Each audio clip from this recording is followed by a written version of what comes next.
Baik, Assalamualaikum warahmatullahi wabarakatuh. Saya Hilda Wijayanti. Saya di sini akan mempresentasikan tentang krisis subprime mortgage pada tahun 2008. Yang pertama ini adalah definisinya. Definisinya itu adalah istilah untuk kredit perumahan yang diberikan kepada debitur dengan riwayat kredit yang buruk atau belum pernah melakukan peminjaman, sehingga digolongkan sebagai kredit yang berisiko tinggi. Selanjutnya ini adalah faktor-faktor penyebab terjadinya subprime mortgage. Yang pertama ini adalah adanya praktik pengemasan subprime mortgage ke dalam bentuk sekuritas lain dan diperdagangkan secara global. Pemberian pinjaman hipotek kepada orang-orang dengan kredit yang buruk atau tanpa kemampuan membayar, yaitu adalah subprime borrowers.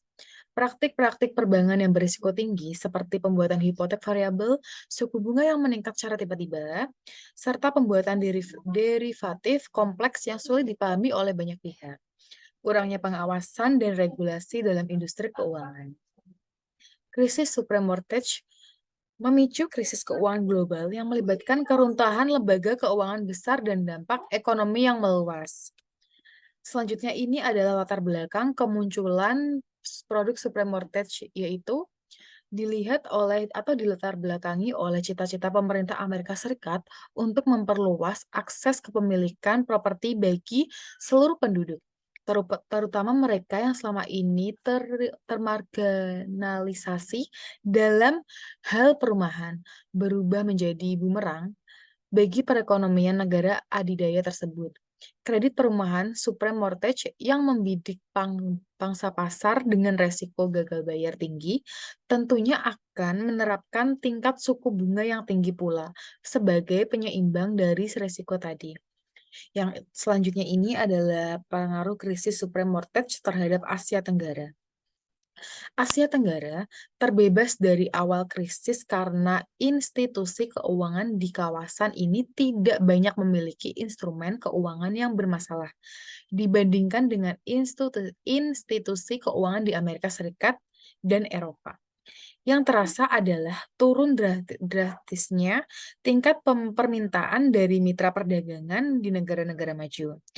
Contohnya pada puncak resesi di tahun 2009, satu tahun setelahnya itu, beberapa negara di kawasan mengalami tingkat pertumbuhan negatif atau menurun. Thailand itu -2,2%, Kamboja itu -2%, Malaysia itu -1,7%, di Singapura itu ada -1,3%, dan Brunei itu -1,2%. Selanjutnya ini adalah pengaruh krisis subprime mortgage terhadap Indonesia.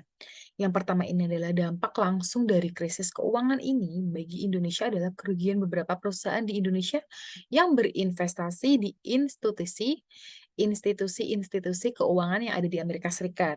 Perusahaan keuangan ataupun non-bank yang mengalokasikan dana pada sumber pendapatan alternatif melalui pembelian saham atau obligasi pada instrumen keuangan asing seperti Citigroup atau UBS, Merrill Lynch, Morgan Stanley, Lehman Brothers, Fannie Mae, Freddie MH, dan lain-lainnya.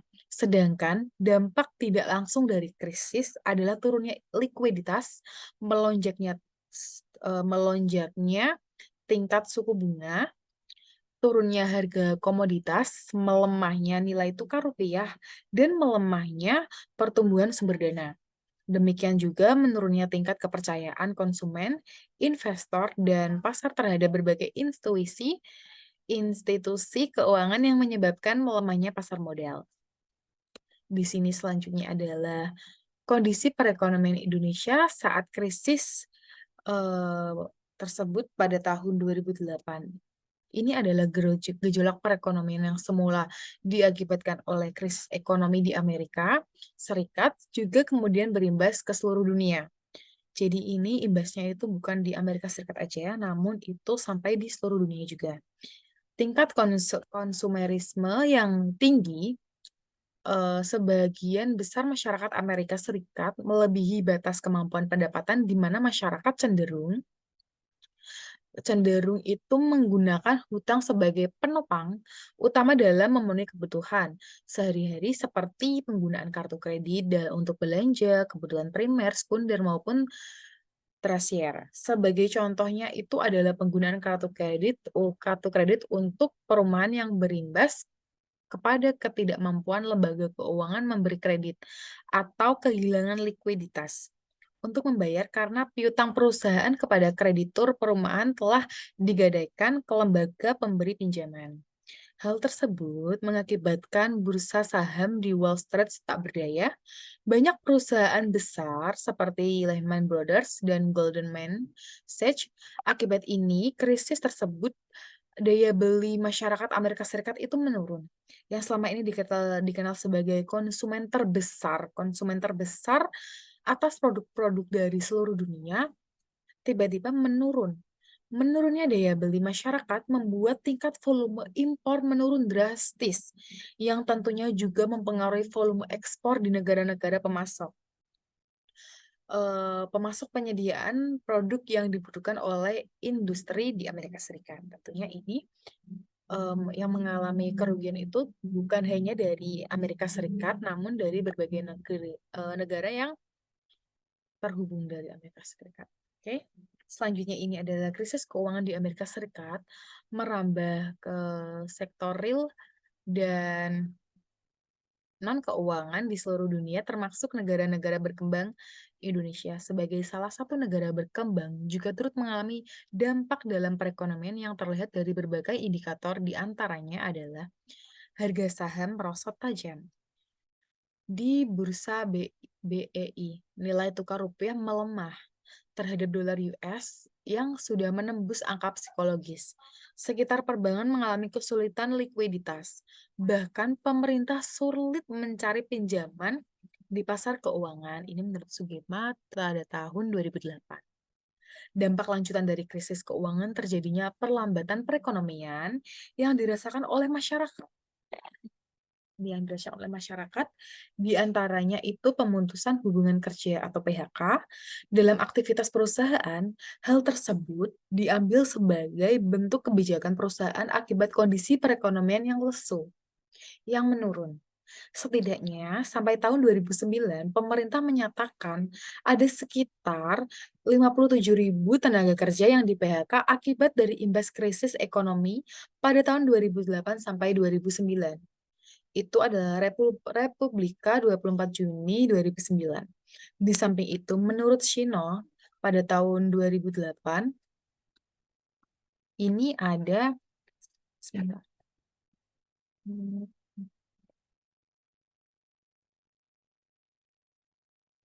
Baik, selanjutnya ini akan saya lanjutkan.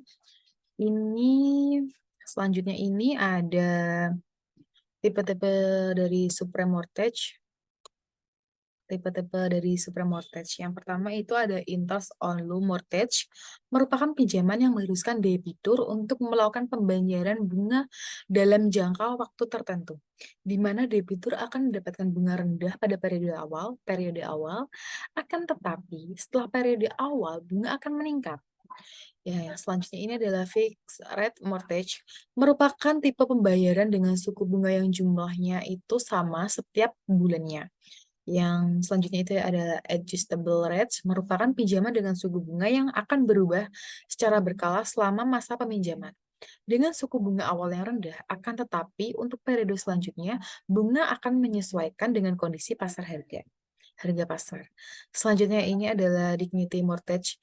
Debitur akan diberikan suku bunga rendah atau prime mortgage apabila telah berhasil melakukan pembayaran dengan suku bunga tinggi selama 5 tahun pertama. Selanjutnya ini adalah beberapa pendapat terjadinya kasus tersebut. Yang pertama ini adalah pemberian kredit risiko tinggi. Banyak lembaga keuangan yang memberikan pinjaman hipotek kepada peminjam dengan kredit rendah atau tanpa penilaian kredit yang cermat, yang dikenal sebagai pinjaman subprime. Yang kedua ini adalah praktik perbankan yang meragukan. Praktik perbankan yang meragukan termasuk pemberian pinjaman liar atau liar liance tanpa verifikasi pendapatan, serta hipotek dengan suku bunga variabel yang dapat meningkat secara tiba-tiba. Pasar sekunder yang kompleks. Hipotek subprime dijual dan dikemas ulang dalam bentuk instrumen keuangan kompleks, seperti sekuritas hipotek. Kurangnya regulasi dan pengawasan, beberapa pendapat menyoroti keuangan pengawasan regulasi pemerintahan ini, regulasi pemerintahan atas industri keuangan memungkinkan praktik-praktik berisiko tinggi dan manipulasi pasar untuk berkembang tanpa kendali. Selanjutnya ini adalah beberapa terjadinya kasus sama seperti tadi, ini adalah lanjutannya, yaitu blow up dari bubble property. Harga properti terus meningkat selama beberapa tahun sebelum krisis, menciptakan gelembung properti. Selanjutnya ini adalah kepercayaan berlebihan dalam sistem keuangan. Banyak pihak termasuk investor dan lembaga keuangan memiliki kepercayaan berlebihan dalam kestabilitasan sistem keuangan dan tidak mempertimbangkan risiko dengan cermat. Selanjutnya ini adalah analisis risiko terjadinya krisis subprime mortgage. Resiko kredit subprime mortgage adalah pemberian peminjaman kepada peminjam dengan kredit rendah atau tanpa penilaian kredit yang cermat meningkatkan resiko pembayaran tunggakan kepada suku bunga itu naik atau nilai propertinya turun. Suku bunga variabel menggunakan hipotek dengan suku bunga variabel meningkatkan resiko bagi peminjaman ketika suku bunga naik, menyebabkan pembayaran hipotek meningkat secara tiba-tiba. Resiko praktik perbankan yang meragukan.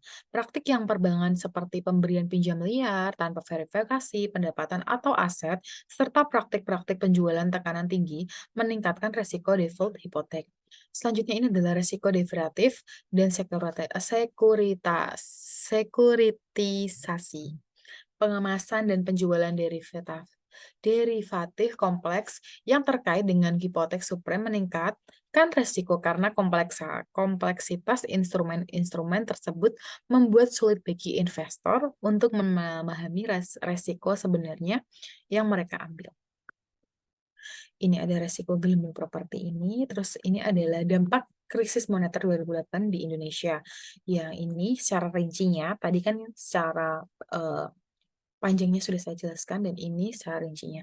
Penurunan indeks harga saham gabungan.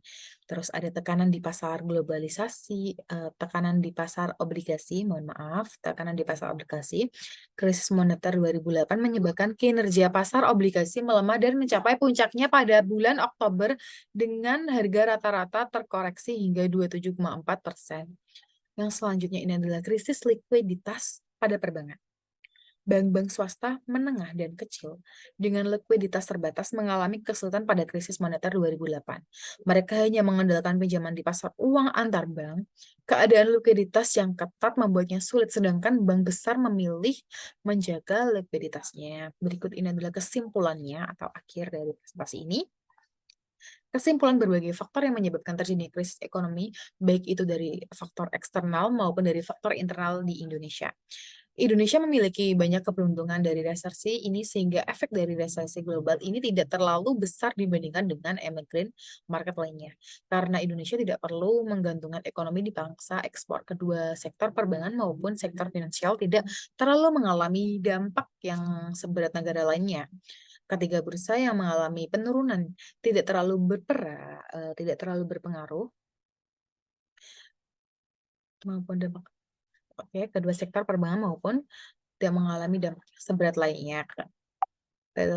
Pada pada ekonomi Indonesia karena pelaku pasar saham hanyalah 0,5% dari penduduk Indonesia dan terakhir Indonesia dapat dikatakan sebagai self-sustainability ekonomi karena potensi pasar domestiknya yang sangat besar sehingga walaupun pasar luar negeri itu lemah, namun pasar domestiknya sudah sangat besar. Akan tetapi meskipun Indonesia memegang keberuntungan di atas, imbas krisis global tersebut pada pengangguran dan kemiskinan tidak dapat sepenuhnya dihindari. Oke, mohon maaf apabila ada kekurangan atau salah kata dalam presentasi hari ini. Saya Hilda Wijayanti mengucapkan terima kasih. Wassalamualaikum warahmatullahi wabarakatuh.